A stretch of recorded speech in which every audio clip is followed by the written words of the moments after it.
खलनायक एक्टर का जन्म कश्मीरी परिवार में अक्टूबर 1915 को हुआ। ज़्यादातर दर्शकों को तो इस खलनायक का असली नाम भी नहीं पता होगा। जीवन का असल नाम था ओंकार नाथ धार।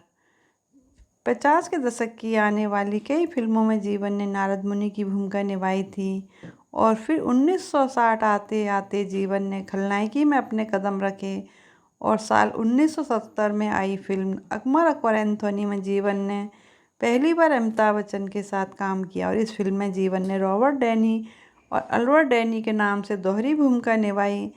इसके बाद नसीब, लावारिस, सुहाग, गंगा की सौगंध जैसी कई फिल्मों में अपनी अदाकारी के जौहर दिखाए, जिसे दर्शक आज भी पसंद करते हैं। और फिर 1985 में आई अमिताभ बच्चन और रजनीकांत की फिल्म गिरफ्तार जीवन साहब की आखिरी फिल्मों में शुमार है। महज 3 साल की उम्र में जीवन साहब के सर से माँ बाप का साया उठ गया। जीवन एक संयुक्त परिवार में रहते थे और एक बात और बताएं जिससे आप हैरान होंगे कि जीवन साहब के अलावा जीवन के 24 भाई बहन और भी थे, जिनमें से बहन सिर्फ एक थी और बाकी सारे भाई थे। जीवन के दादा गिलगित बल्तिस्तान डिस्ट्रिक्ट के गवर्नर भी रह चुके थे। जीवन असल में कैमरामैन बनना चाहते थे, इसलिए वो बम्बई भाग आए और कुछ दिन असिस्टेंट के तौर पर कैमरामैन के साथ काम भी किया। और फिर उसके बाद जीवन पहली बार नज़र आए फैशनेबल इंडिया फिल्म में काम करते हुए, जो कि साल 1935 में रिलीज हुई थी। जीवन की शादी किरण नाम की लड़की से हुई और उन्होंने अपने घर का नाम जीवन किरण रख लिया और बाद में उन्होंने अपने बेटे का नाम किरण कुमार शायद इसलिए रखा।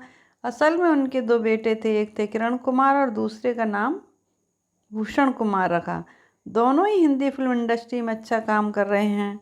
कहा जाता है कि उच्च कोटि का कलाकार उच्च ही होता है, फिर चाहे किरदार उसे कोई भी क्यों ना मिले।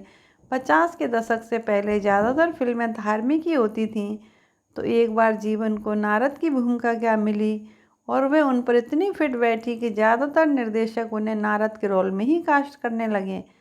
उस वक्त अलग अलग भाषाओं में जीवन ने लगभग 61 बार नारद मुनि की भूमिका निभाई। इसी वजह से एक बार जीवन ने कहा था कि मैंने ब्लेन के किरदार में इतने पाप किए हैं, नारद की भूमिका में नारायण नारायण बोलकर अपने सारे पाप धो दिए। 18 साल शुरुआती दौर में उनकी सोच वैसी ही थी जैसे कि किसी किशोर की होती है। वो भी हिंदी फिल्मों से बहुत प्रभावित थे। 18 साल की उम्र में शुरू हुआ सफ़र 10 जून 1987 को उनके निधन के साथ ही खत्म हो गया। हिंदी फिल्मों में उनका शानदार सफ़र हमेशा हिंदी सिनेमा याद रखेगा।